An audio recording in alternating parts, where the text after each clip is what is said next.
दोस्तों नमस्कार, मैं हूं अमित कुमार और आप देख रहे हैं दीप भगवा। नए भारत का नया डिजिटल ठिकाना, जिस खबर ने पूरी दुनिया को बेचैन कर रखा है, जिस खबर ने दुनिया को दो खेमे में बांट रखा है, जिस खबर ने तीसरे विश्व युद्ध की आशंका बढ़ा दी है। आज बात उसी की, बात इजराइल और ईरान की जंग की, जिसमें ईरान के पलटवार के बाद अब घायल इजराइल कई गुना ताकत से ईरान पर अटैक करने में जुटा है। लेकिन ईरान ने भी ये बता दिया है कि अगर उसे बदला लेना हो तो वो किस हद तक जा सकता है। इजराइल और ईरान के बीच की जंग अब उस दौर में है जिसमें दोनों देशों ने करो या मरो की जैसे शपथ ले ली है। इजराइल कह रहा है कि जब तक जीतेंगे नहीं तब तक हमले रोकेंगे नहीं, और ईरान ने कर दिया है पूरे इजराइल के सफाए का ऐलान। इजराइल के फाइटर जेट्स ने पश्चिमी ईरान से लेकर तेहरान तक भारी तबाही मचाई, तो ईरान ने भी इजराइल को अब तक का सबसे बड़ा जख्म दे दिया है। ईरानी बैलिस्टिक मिसाइलों ने सेंट्रल इजराइल में जमकर तबाही मचाई है। ईरान ने सीधे इजराइल की राजधानी तेल अवीव तक मिसाइलें पहुंचा दी।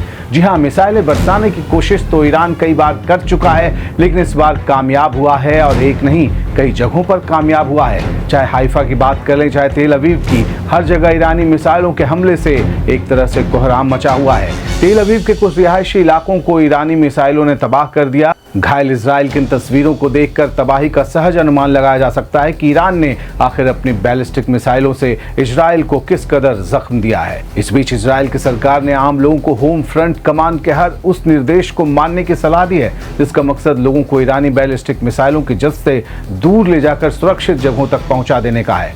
ये घाव कैसा है, ये खुद इजरायली प्रधानमंत्री बेंजामिन नेतन्याहू की नजर से देखिए। इजराइल को लेकर चाहे जो कहा जाए, लेकिन ये तो तय है कि दुनिया के सबसे हिम्मती देशों में एक है इजराइल। अगर वो ऐसा नहीं होता तो आज दुश्मन अरब देशों से घिरे इस मुल्क का वजूद होता ही नहीं, वो मिट चुका होता। तथ्य ये भी है कि इजराइल अक्सर दुश्मन देशों से जंग में हमेशा 20 की स्थिति में रहता है, लेकिन अगर ईरानी मिसाइलों की बात करें तो इस बार खेल अलग होता हुआ नजर आ रहा है। तेल अवीव सहित कुछ और इलाकों पर ईरान की मिसाइलें गिरती रहीं, और उसके अभेद्य सैन्य ताकत पर, जी हाँ, इजराइल के अभेद्य सैन्य ताकत पर इस बार सवाल उठ खड़े हुए हैं। खासतौर पर उस आयरन डोम तकनीक पर, जिसे मिसाइल, रॉकेट और ड्रोन से लेकर यूएवी तक के हमले से बचाव को लेकर अचूक माना जाता रहा है। लेकिन ईरान ने अपनी मिसाइलें गिराकर ये साफ संकेत दे दिया है कि अगर टकराव और बढ़ता है तो फिर जो अब तक नहीं हुआ है वो भी हो सकता है। इस बीच सबसे ज्यादा चर्चा में वो खबर है जिससे आप इजराइल में इमरजेंसी के हालात का अंदाजा लगा सकते हैं। यहाँ प्रधानमंत्री बेंजामिन नेतन्याहू ने अपने बेटे की शादी ही टाल दी। 16 जून की तारीख शादी के लिए पहले से तय थी, लेकिन इसके ठीक 4 दिन पहले शुक्रवार को इजराइल ने ईरान पर हमला बोल दिया, और उसके बाद अब जो हालात बने हैं उनमें इजरायली पीएम को अपने बेटे अवनेर नेतन्याहू की शादी को टालना पड़ा है। पहले से ही इस बात की आलोचना हो रही थी कि मौजूदा हालात में आखिर बेटे की शादी की क्या आ पड़ी है बेंजामिन नेतन्याहू को। तमाम आलोचनाओं के बाद और मौजूदा हालात के बाद, क्योंकि ईरान ने जिस तरह बैलिस्टिक मिसाइलों से हमला बोला है उसके बाद सबसे ज्यादा स्थिति बदली, और यही वजह रही माना जा रहा है कि बेंजामिन नेतन्याहू ने अपने बेटे की शादी को टाल दिया है। ईरान इस वक्त बदले की आग में बुरी तरह जल रहा है, क्योंकि इजराइल उसके एक एक टॉप कमांडर को हर दिन ढेर करता जा रहा, और ये बात ईरान को बर्दाश्त नहीं हो रही। तो ईरानी सरकारी मीडिया ने भी कंफर्म किया कि इस्लामिक रिवॉल्यूशनरी गार्ड कॉर्प्स के खुफिया प्रमुख ब्रिगेडियर जनरल मोहम्मद काज़मी मारे जा चुके हैं इजराइल के हमले में। साथ ही उनके डिप्टी हसन मोहिकिक भी इजराइल के हमले का शिकार हुए हैं। बेंजामिन नेतन्याहू ने अपने एक इंटरव्यू में इसका दावा किया था। यही नहीं, बाद में ये भी कंफर्म हुआ कि ईरान के एक और बड़े खुफिया अधिकारी मोहसिन बाघेरी भी तेहरान में हुए इजरायली हमले में मार डाले गए हैं। इसके बाद से ईरान लगातार आपे से बाहर है। रणनीतिक तौर पर काफी अहम इजराइल के शहर हाइफा, नेगेव के रेगिस्तान और किरियात गट के इलाके में इजराइल के सैन्य और आर्थिक ढांचे को जबरदस्त नुकसान पहुंचा है। हाइफा बिल्कुल टारगेट पर है। ईरान के लगातार हमले बैलिस्टिक मिसाइल से किए जा रहे हैं। हाइफा में इजराइल की oil refinery, chemical storage facility और यहाँ पे नौसेना का एक बहुत ही खास बेस है। अगर नेगेव रेगिस्तान की बात करें तो यहाँ इजराइल के न्यूक्लियर कॉम्प्लेक्स साइट्स हैं। ये बेहद महत्वपूर्ण इलाका है।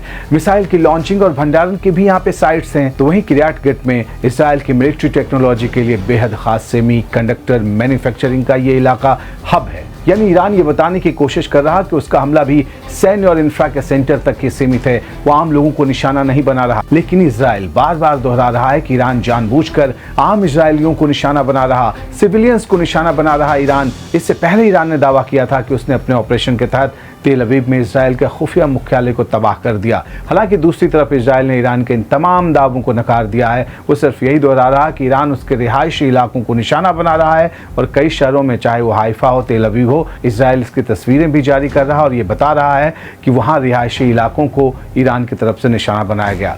इजराइल की माने तो उसके फाइटर जेट्स ने पूरे ईरानी आसमान पर कब्जा कर लिया है और वहां का एयर डिफेंस सिस्टम तबाह कर दिया, लेकिन ईरान इस दावे को सिरे से खारिज कर रहा। ईरान का भी ये दावा है कि उसने इजराइल के 3 F-35 फाइटर जेट तबाह कर दिए हैं और तीसरे जेट को गिराने के बाद उसके कब्जे में 2 इजरायली पायलट भी आ चुके हैं। ईरान का यह भी दावा है कि इजराइल के फाइटर जेट्स उसने अपने डिफेंस सिस्टम के जरिए गिराए हैं। ईरानी अखबारों की माने तो इजराइल सिर्फ सैन्य ठिकाने को टारगेट नहीं कर रहा, बल्कि रिहायशी इलाकों पर सीधे सीधे हमला बोल रहा और उसने तेहरान से लेकर करमान शहर माशाद तक आम ईरानी नागरिकों को निशाना बनाया है। यहाँ मैं आपको बता दूं कि माशाद एयरपोर्ट को इजराइल की सेनाओं ने निशाना बनाया है और ये बेहद रणनीतिक तौर पर बड़ी कामयाबी कही जा सकती है इजराइल के लिए। लेकिन ईरान कह रहा है कि यहाँ पे शहर पे, माशाद जो शहर है उसके रिहायशी इलाके में हमला किया इजराइल ने। दरअसल इजराइल ने ईरान के माशाद एयरपोर्ट को जबरदस्त नुकसान पहुंचाया है। यहाँ धुएं का काला गुबार भी दिखा है। इस बीच ईरान बार बार UN चार्टर के आर्टिकल 51 का हवाला दे रहा। वो ये कह रहा कि दुश्मन देश के हमले की हालत में उसे आत्मरक्षा का अधिकार है और उसने सिर्फ आत्मरक्षा के अधिकार के तहत जो भी कार्रवाई की इजराइल पे, वो उसे आत्मरक्षा की कार्रवाई बता रहा है ईरान। अब ये युद्ध किस तरफ जाएगा ये कोई नहीं जानता। इजराइल और ईरान के भविष्य के पन्ने पर आगे क्या लिखा है आज कहना मुश्किल है, लेकिन एक दूसरे के मुस्तकबिल में बड़े अक्षरों से तबाही लिखने में दोनों देश अपनी तरफ से जरा भी पीछे नहीं। इस खबर में फिलहाल इतना ही। आखिर में आपसे एक अपील, अगर आप दी भगवा पर नए हैं तो आप हमारे YouTube चैनल को अभी सब्सक्राइब कर लें। हमें X पर भी आप फॉलो करना ना भूलें। हमें चाहिए आपका ढेर सारा प्यार। अभी के लिए नमस्कार।